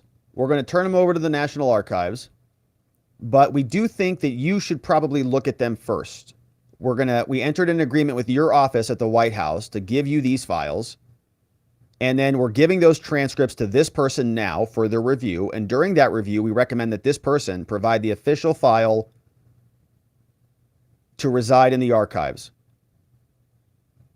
Any written guidance necessary for limitations on the sensitivities. Okay. So they're done. Okay. We're basically done with these files. You guys, it's your files now. So after that letter went out, we have another letter from Representative Loudermilk. This is a Republican congressman on the Oversight Committee. Barry sends the following to Bennie. He says, hey, Bennie, I'm writing to you today. This letter comes out June 26, 2023 from Barry Loudermilk, hailing from Georgia. Says, I write to you today in your capacity as former chairman. I'm the chairman on oversight. All committee chairs, he says, since I'm the chairman on the subcommittee on oversight, he says, Bennie, all chairs have a responsibility to archive non-concurrent committee records at the end of Congress. It's the chair's responsibility to store those records at NARA, the National Archives. The resolution establishing the Select Committee added an additional reporting requirement by mandating all records of the committee be transferred to any committee designated by the Speaker of the House. That's in their rule HR 503, which they didn't even follow, by the way. They broke their own rules. In the 118th Congress, the House rules reiterated that all records from the Select Committee would be transferred to the Committee on House Administration. As part of my responsibilities, my staff and I have reviewed the records we received from the Select Committee. As you can imagine, I was concerned to discover that some non-concurrent records were not archived, despite the requirements of the rules of the House of Representatives and the resolution that established your committee. The video recordings of transcribed interviews and depots, which featured prominently during the hearings, were not archived. So no video recordings and no transcribed interview records and depots were not archived or transferred. Only the written transcripts were provided. So not the actual video recordings of the transcribed interviews. They did get the transcripts. Furthermore, Bennie, you sent a letter to Richard Sauber, special counsel to Joe Biden, and you stated that you, quote, cannot ensure enforcement of the commitment to maintain confidentiality. You go on to say that you were returning the transcripts to an undisclosed person or place for a, quote, appropriate review, timely return, and designation. You also stated that Nancy Pelosi told you to do that. You also sent a letter to Homeland Security, and you referenced the information you got from an unnamed Secret Service witness. You noted the Select Committee was dissolving Bennie and that you cannot ensure the enforcement of those agreements. No version of the letter to Sauber or your letter was provided to us, this committee. There's no explanation of what transcripts these letters are referring to or why you, in coordination with Pelosi, did not immediately archive these records with the clerk. He says Congress must maintain and archive committee records to maintain confidence by the American people. Please, you must follow the rules. So before speaking publicly about these issues, I am first writing to request your assistance in locating these committee records. I respectfully request that you reply by July 7, 2023. Please feel free to reach out to me if you have any questions. Signed, Barry Loudermilk, Subcommittee on Oversight and Administration. So all of that gets sent over. He's saying, wait a minute, you're supposed to give us a copy of this. You must transfer the records to the clerk of the House, who then stores those records with the National Archives. You don't get to send them to Joe Biden's office at the White House and then have them send it over to NARA. So why did you do that? Bennie Thompson responded. He says, hey, Representative Loudermilk, I'm in receipt of your letter about these records. He says, unlike many Republican members who failed to cooperate with our bipartisan committee, which obviously it was not. I mean, they say it was. I say it wasn't. If they say it was, I can say it wasn't. It's both, I think, fair. Their rule said it should have had 5 Republicans. It didn't. It had 2, so-called. He says, I will afford you a courtesy of a response, especially given your letter's factual errors. He says, at my direction, the Select Committee worked in close coordination with House Administration and the Clerk of the House and Office of General Counsel and NARA. We prepared more than 1 million records for publication. Given the historical importance of these documents, I'm proud of our work. As you note in your letter, the rules requires the archival of non-current concurrent records. To that end, our committee used an e-discovery platform to manage our records, and we consulted with the court clerk, and we created a 4 terabyte digital archive, which includes everything. You also note that Liz Cheney and I sent letters to DHS. This was part of our effort to accommodate the executive branch in protecting certain sensitive information while complying with the rules of the House. You see what happened here? They sent it over to the Biden people at the White House so that they could review it before they turned it over to the archives. We made an effort to accommodate the executive branch in appropriately protecting certain sensitive information. What sensitive information? We don't believe what you say is sensitive information is sensitive information. The executive branch is still conducting its review of the material to provide the appropriate archiving guidance by the time the Select Committee dissolved. Hey, nobody cares about the guidance from the executive branch. The Republicans would like to see it before the executive branch, in this case Joe Biden, whitewashes the whole thing. So they say, accordingly, the select committee, listen to this, did not have the opportunity to properly archive that material with the rest of the records with the benefit of the executive branch guidance to ensure safety, national security, and law enforcement. Because I agree that Congress must properly maintain records, he says, the letters transmitting these sensitive materials were archived in several places. At this time, it's not in my jurisdiction, and we've done everything according to our bipartisan select committee's stated intent. Stop bothering me. Sincerely, Bennie Thompson, right? So he's admitting that he just handed this stuff over to Biden so that they could filter it. They could censor it out before it hit the archives. They usurped any congressional opportunity to review it, sanitized it via the Biden White House before it went over to the archives, and didn't have an opportunity to properly vet it. So then Loudermilk responds. He sent this letter back over to Bennie Thompson. He says, all right, Bennie. All right, I'm writing to you now. I want to arrange for a return of all the original documents and records related to January 6th that the White House has that originated from the committee. It's our committee now, and so give those back. The resolution establishing the select committee mandates that all records be transferred to the committee. That's the House Administration Committee. You said that before the select committee dissolved, it provided certain transcripts. Now he's sending this to the White House.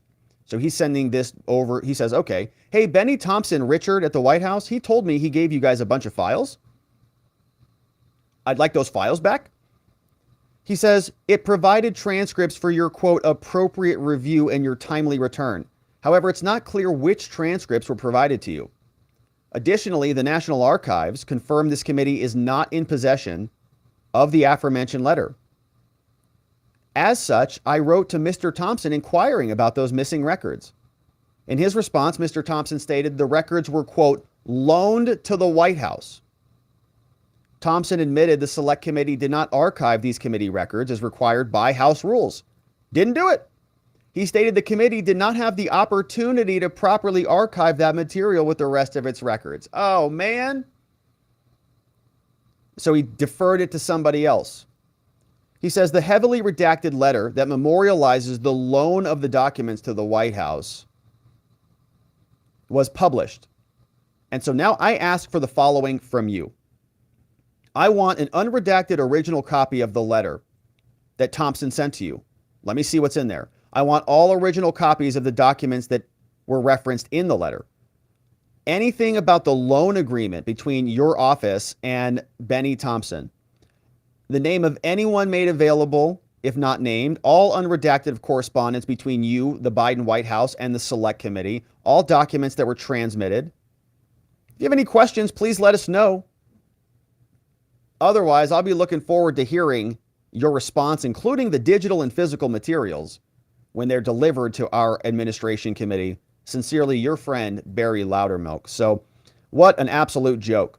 Okay. Bennie Thompson admits that he doesn't have that material anymore. I gave it to Joe Biden's White House and Biden's lawyers to sanitize it and to do whatever they want with it, to identify and filter out sensitive information. And he didn't have the opportunity to archive it. You know what that feels like? Obstruction. You know, it feels like that might be him trying to interfere with a government operation in violation of rules. Maybe Bennie Thompson and Liz Cheney and Adam Kinzinger should have their house raided by the FBI. Not going to hold our breath on that, but that is what they have done. Secret Service deletes records. We've got January 6th committee missing evidence. And of course, we'll continue to follow, my friends. Thank you for subscribing and following us along wherever it is you're watching this. And we'll look forward to seeing you on the next one. All right, my friends. That is it for us on the day. And of course, We covered a lot of good ground here. The January 6th committee hearing evidence has now gone missing. Where did it go? Only time will tell, probably into the shredder with all of the other evidence of their crimes. We have the Biden Bribe Memo exposing the Biden crime family to the tune of $20 million donos. That's a lot of super chats. And of course, we've got Jack Smith, who executed a secret search warrant to go and get Donald Trump's Twitter account and his deleted tweets. Elon now suffering a $350,000 fine for daring to buy the company and not comply with the judge's illegal, in my opinion, order. And so that, my friends, is it for us on the day. But we've got to hear from you. And to hear what you have to say about this, of course, over from our friends at watchingthewatchers.locals.com, our friends on YouTube, our friends on Rumble, all in the house. We appreciate all the support from everybody out there. And let's get this pulled up in the house.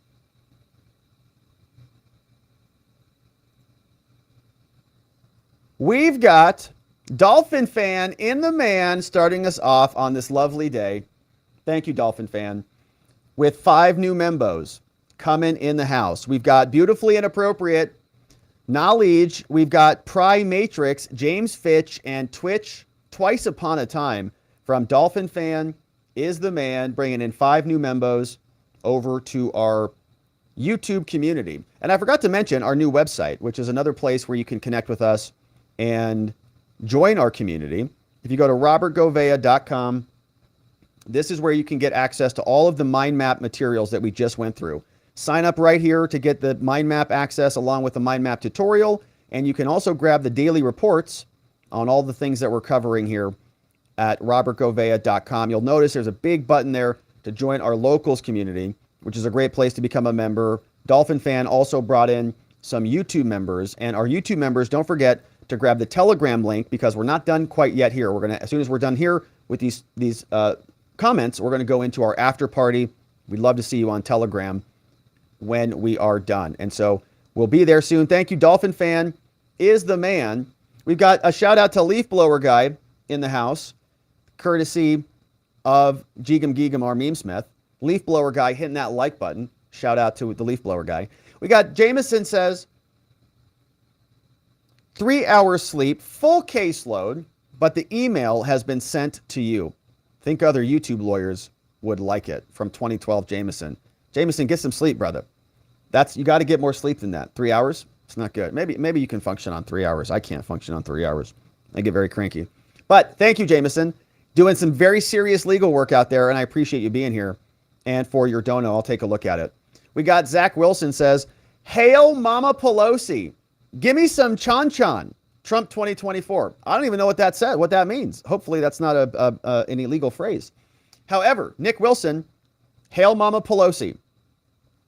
Trump 2024. Good comment from Nick. Thanks for your support, my friend. Nick says, so Jack says Bribin and Hunter should have social media. So Jack says Bribin and Hunter should have social media. S-media. I think that'd be good. Yeah, because then he could just post his imagery on there and we could all see it. Fred says, Johnny asked me, why did Rob change his last name? What did he do? What's he hiding? What horrible illegal crime did he do? That's Johnny, not me. Well, it's to hide my secret identity, obviously. Johnny knows what it's about. Johnny changed his... Doesn't Johnny have multiple passports? He knows what's going on here. Not a surprise. Thanks, Fred. Shout out to Johnny. We got Norman says, this is the government that the forefathers, our country warned us of. Predatory government guised as credibility. Putrid state of affairs indeed. Great comment from Norman Smith. Thank you, Norman. I couldn't agree with you more. It's a weaponized, tyrannical government that's violating all of the Bill of Rights. Not supposed to be crossing all of these lines, but we are.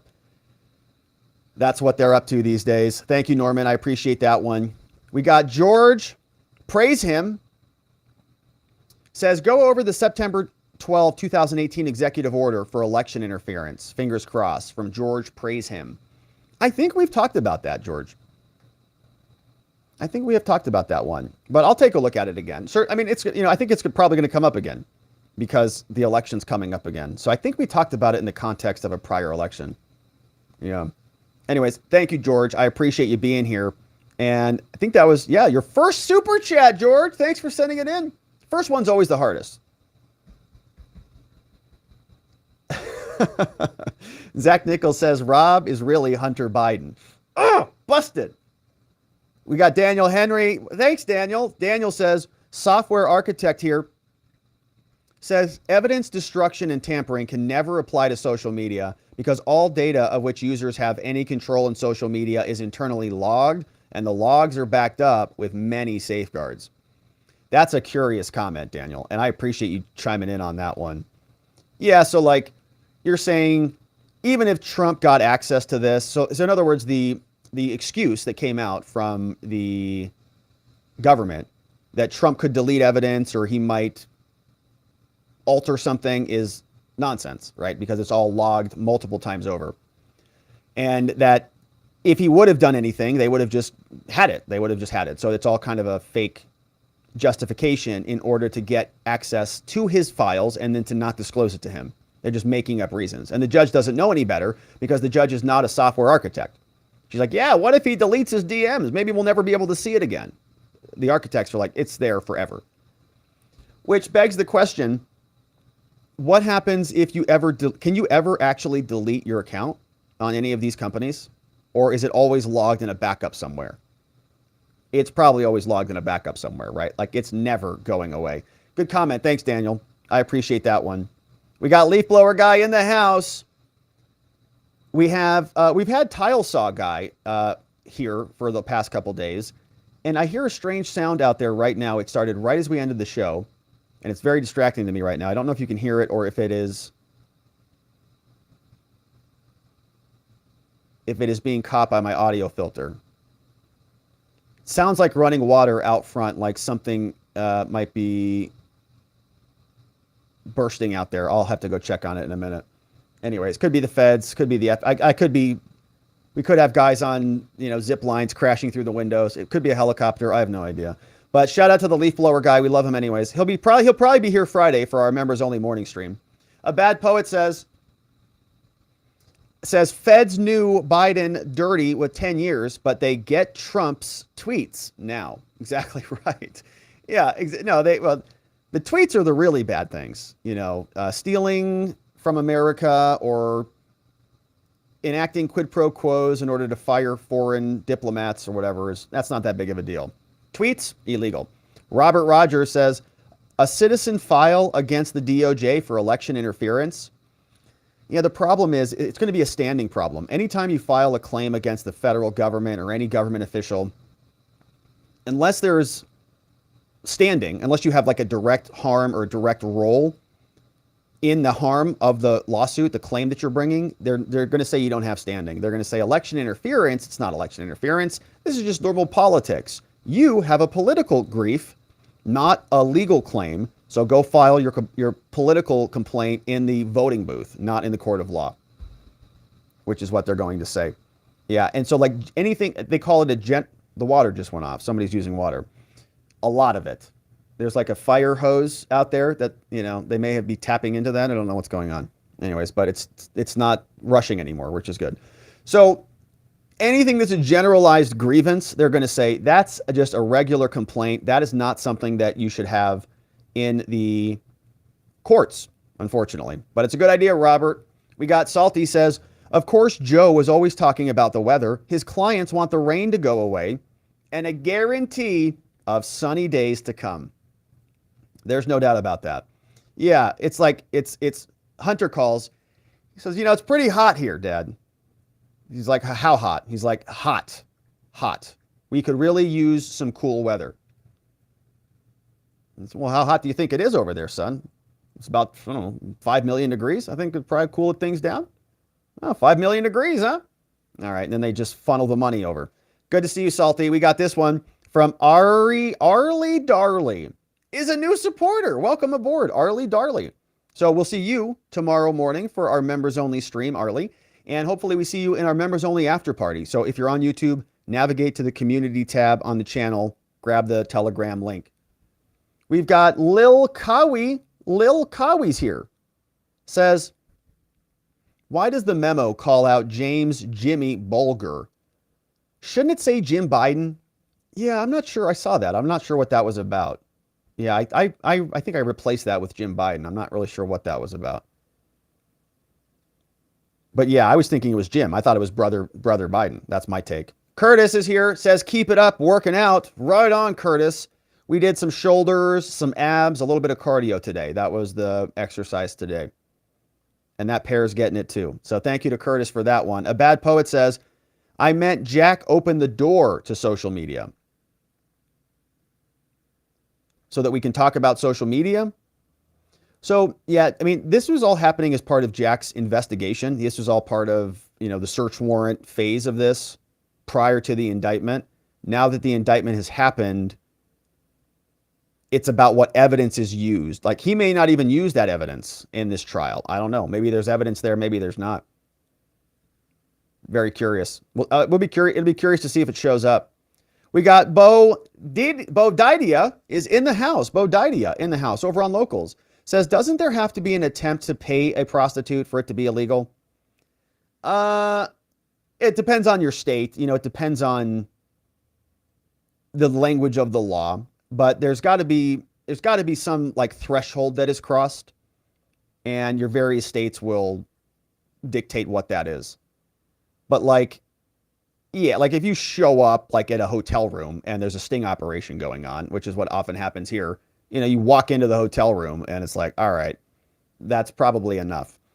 We got another one from Brian Newland. Good to see you, Brian. We'll see you in the members only stream. Brian in the house, Brian Newland. And we've got Woods Precision Arms in the house. And Woods Precision Arms, this is Brian A. Woods over at Woods Precision Arms. And he wrote a very nice article, a guest post on our website. It says, Robert helps bring to beautiful light all this legal mumbo jumbo. Ever make it to Florida, I'll buy you a beer or a non-alcohol equivalent. Sounds great to me. I do like non-alcohol equivalents. Sometimes when I go out, I'll have a fancy, sparkling, kind of a fruity foo-foo drink, something like with some sugar in it. I'm like, I don't know, make me something that's like not manly, something delicious and not manly. And they're like, I know what you're talking about. And I usually get it. And I'm like, ooh, this is pretty delicious. This is pretty delicious. I feel like kind of foofed out a little bit, but what can you do? Sometimes you have to go wild. I don't know how else to explain it. Woods Precision Arms. Yeah, mocktails. I love a good mocktail. Woods Precision Arms. So on robertgovea.com, you can navigate to the reports section, and you can see Woods' article right here on laser aiming devices. So if you want to read about it, I appreciate the guest post. I think it's super cool. We're getting some other input on the website, and so check that out over there on the platform from Woods. Hey, 2012 Jameson says, Bivens claims is against individuals, not the DOJ, and only has two requirements. It's similar to a 1983 claim, so it is standing against an individual. So if a federal agent violates your rights, you have a Bivens claim against that individual, but not against the entity. So like against the individual, but not the DOJ. So like if an individual was directly involved in criminality, then maybe you could make a Bivens claim against them. Now, I also think you're probably going to run into, and correct me if I'm wrong, Jameson, is some qualified immunity protections as well for many of those government employees. So, yeah, I think that's probably, it's complex, but I appreciate that. Hey, and Wims is in the house. Wims with a very generous dono over on Locals. And for some reason, the graphics didn't come in all that great. But, okay, thank you, Wims. Wims sent in a red, white, blue heart. Beautiful. Red, white, and blue, baby. Love that. In hearts. In heart emojis. Thank you, Wims. I don't know why that one didn't render. It's not rendering on my screen over here either. But Wims, thank you very much. Very generous. I appreciate you being here. Red, white, and blue hearts. Right back to you. The best colors. We've got another one. Daniel says, so Daniel's our software architect. He says, you should assume that nothing on the internet is ever deleted. You deleting something just checks a box that causes it not to be shown to you anymore. You may not be able to access it again, but trust me, it's archived. I've always suspected that. Like, I think I tried to do that when I first, this hit me when I first, I think I tried to delete my Facebook account, like years ago, like in college or something. And like, I went to go delete it. I was like, this is nonsense. And I deleted it. And then it like wasn't deleted, and you had to go through like 35 steps to delete it. And it's like, it's not really deleted. And then I went back and I was like, I wonder if my Facebook account is still around. And like, I like signed up using my email. And it's like, oh no, we have everything that you ever posted. Just, it's reactivated. They just turned it back on, and it's like, boom, all your stuff's there. Nothing's deleted. It's all coming back. So good comment on that one from Daniel. Henry, I think it's true. Jameson, says prostitution's illegal. OnlyFans is not. Just facts. This whole world is changing pretty rapidly. Yeah, it's like, wait a minute. Can you just get around? You can just bypass the whole thing by just starting an OnlyFans? Like you just call it an OnlyFans and now you can engage in prostitution because you're making films? What? It's weird.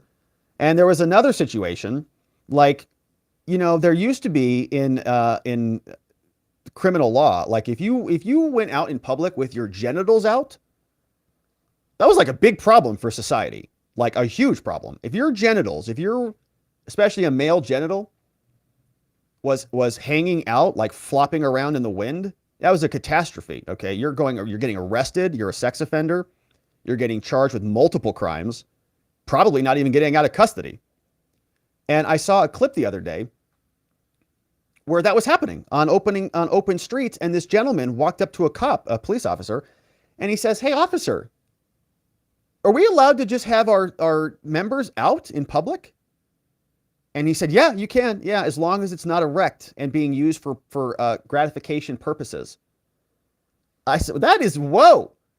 I said, "Now I haven't been practicing, law like with representing clients in like, I don't know, 6 months, but a lot has changed in this time. I remember that being highly illegal, but apparently that's not the case. In Arizona, it still is. You still can't walk around like that unless it's like an event or something, maybe. I don't know. But the whole thing's getting weird. There's all these different, what's happening out there. I don't know. A lot of stuff that used to be criminalized is not criminal. Hey, here it is. Whims. Red, white, and blue hearts. Thank you. Beautiful. From John McGarvey. It's probably because we're on PCs, huh? Yeah. Crash to Contrary says, Rob, we are a representative constitutional republic, but I'm beginning to love the Declaration of July 4th, particularly. It is their right, it is their duty to throw off such government. Whew, it's powerful stuff. Yeah, because we have an obligation to live as free humans. Okay, we have an obligation to not let ourselves become slaves, even if it's hard, even if things get a little bit worse, We can't allow this to devolve backwards. As a human species, as a conglomerate of energy, right? Our presence in this universe, our time on this planet has been mostly marked by tyranny and oppression and a bad state of affairs. By some grace, we have finally emerged into this place where we got a base layer codified in our Bill of Rights that memorializes free speech and due process and the right to protect ourselves and the right to counsel and the right against self-incrimination and all of these things that are critical. And there are active forces out there right now that are trying to roll all of that back openly. We're not going to let that happen. We have a responsibility to not let that happen. And we're not going to let that happen. So thank you for that, Crash to Contrary. I totally agree with you. All right. And so, my friends, let's take a look at what's happening over on the X before we wrap it up and go to our members only after party for our members only debrief, baby. Who's here on Twitter? We got 7 viewers. That's one more than yesterday. At this trajectory, we're going to be at 9 by Friday. Oh my gosh. All right. So let's see what's happening here. It's a wild world. 9? V says we've got 9. We got the C-SPAN review. We've got Lori. We've got Vientikis. All right, let's see who's in the House. We've got C-SPAN says, notice how the press and the Biden say that there's no connections to Joe, but they do not refute any of the information about Hunter. They're only trying to defend Joe. Yeah, I think they've drawn a moat around him until that moat breaches. C-SPAN says, we have new Biden crime family information about their bribes, so count on another indictment at 9 to sabotage the news cycle. Lori says, Ty Cobbs should be charged with impersonating a competent officer of the court. I think he's just making up CNN sound bites. And of course, let's make sure we're liking our fellow watchers here. Let's not be stingy with our likes here. Vientika says, not that I want to get into the fake divide, but it would be funny to see a scorecard of which team's been convicted or pled guilty to Russian collusion. I'd also start laughing if they were called the Russian-controlled Democrats. The Russia-controlled Democrats. Well, it seems like Alina Baturina has got them by the hook a little bit. We've got this one from Vientika says, I still want to see someone sue the government over incandescent light bulbs. Incandescent light bulbs are the easiest to recycle. They're best for your physical and mental health. Fluorescent has toxic chemicals. LEDs take forever to degrade. And there's concerns that the LEDs also have that flutter, you know, that it's smattering in your eyes. You can't recognize it, but it's pulsing. All our LEDs are pulsing in our faces. Yeah. Yeah, the flutter was what V's talking about. Not good. And there's some interesting things about light. You know, I think I have my blue blocker glasses somewhere. You know, I try to think about it a lot. I try to have a lot of natural light in my place. It's mostly natural light. A lot of windows. I like organic things. I got plants and wood and stuff, you know. Says, Rob, I'm not black-pilled. I'm simply realistic. All of this, Trump, DOJ, FBI, Andy No, Carrie Lake, Hunter and Joe Antifa, it's not going to end well.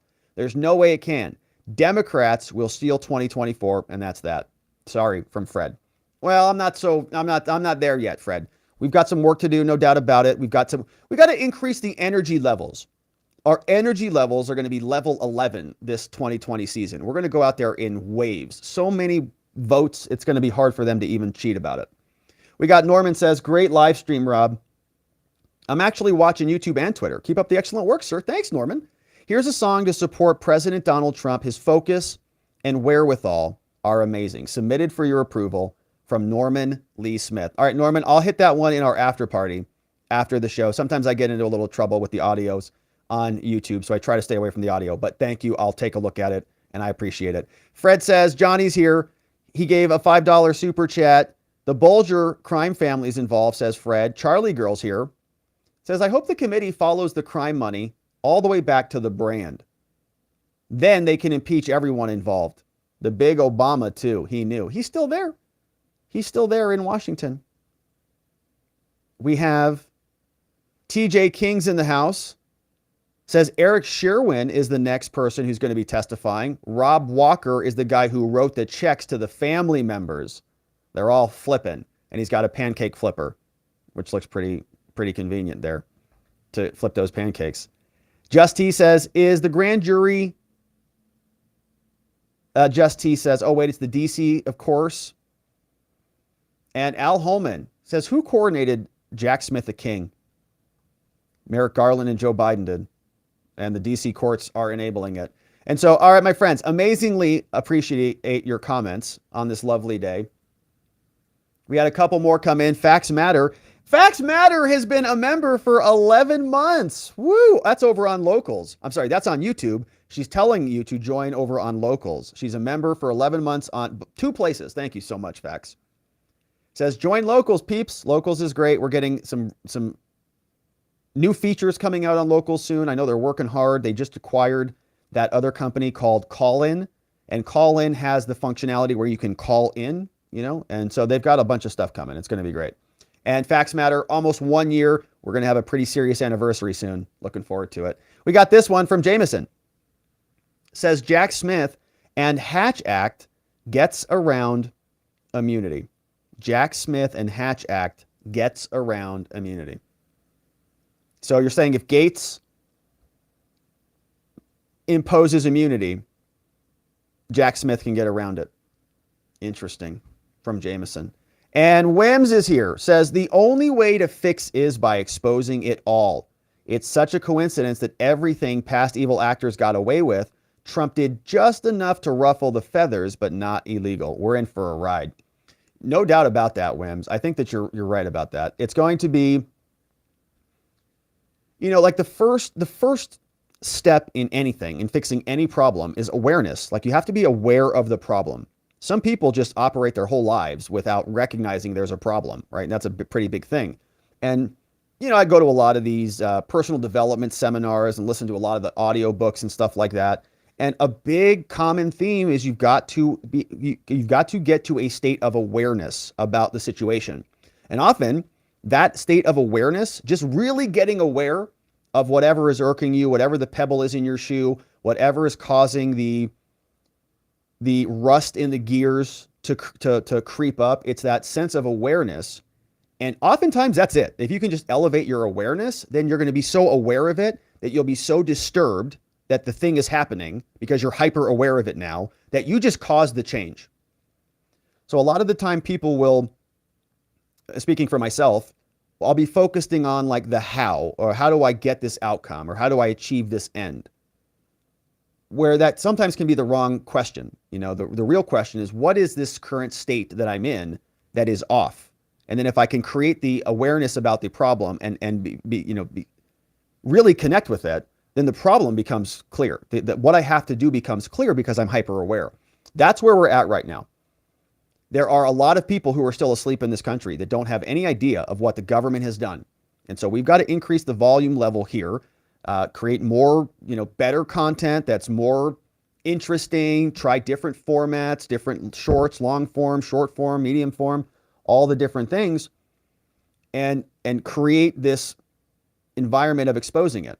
And I know we're not alone. I know there's many others doing this as well. And once that effort continues, we're hopeful that it reaches a critical mass. Enough people become awake that state of awareness causes them to be as disgusted with this state as we are.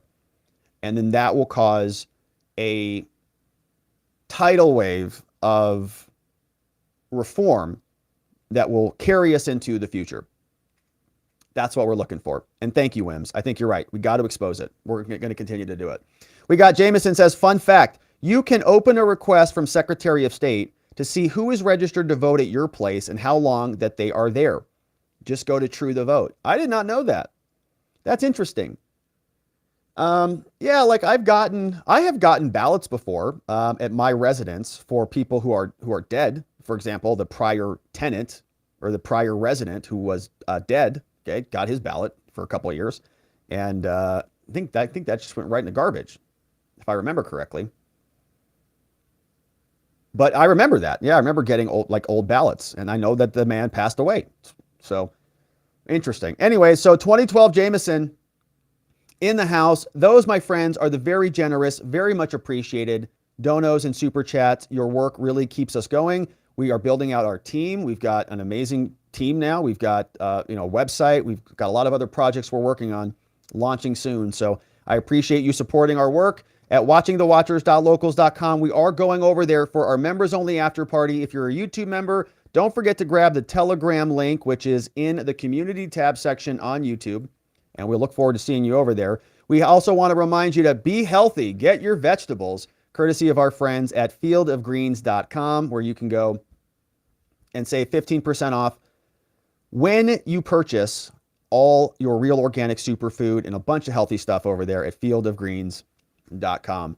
Big shout outs and thank yous to our amazing mods who mod down the fort for us and keep things nice and orderly. Our friend Vientikis Prime, K-Bean in the house. K-Bean was helping out this morning. Thank you for that, K-Bean. Just Cause, we got Playin' Hooky, Ronnie Cole, our friend Zulu, Beyond Geo. We got Zach Nichols in the house, John Allen, Janek 909, Dog Diggers here, Donut Mind Me over on Rumble, and John McGarvey helping out along with our Meme Smiths, Sleepy Dogly, Geegum Geegum over on Locals, and our friend Nathan, and 810.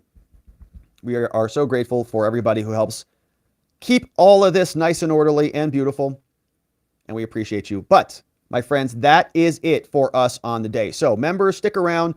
We'll be hanging out for a bit longer. Otherwise, my friends, We will be back here tomorrow to do it all again. And on the docket, I've got queued up the 2020 Michigan voter police reports. I've got both of those queued up, and I'm sure it's going to be a busy day. And so it's going to be a beautiful Thursday. I hope to see you right back here so that together, with your help, we can shine that big, beautiful spotlight of accountability and transparency down upon our system with the hope of finding justice. Make it a beautiful night, my friends. Sleep very well. I'll see you right back here tomorrow. Bye-bye.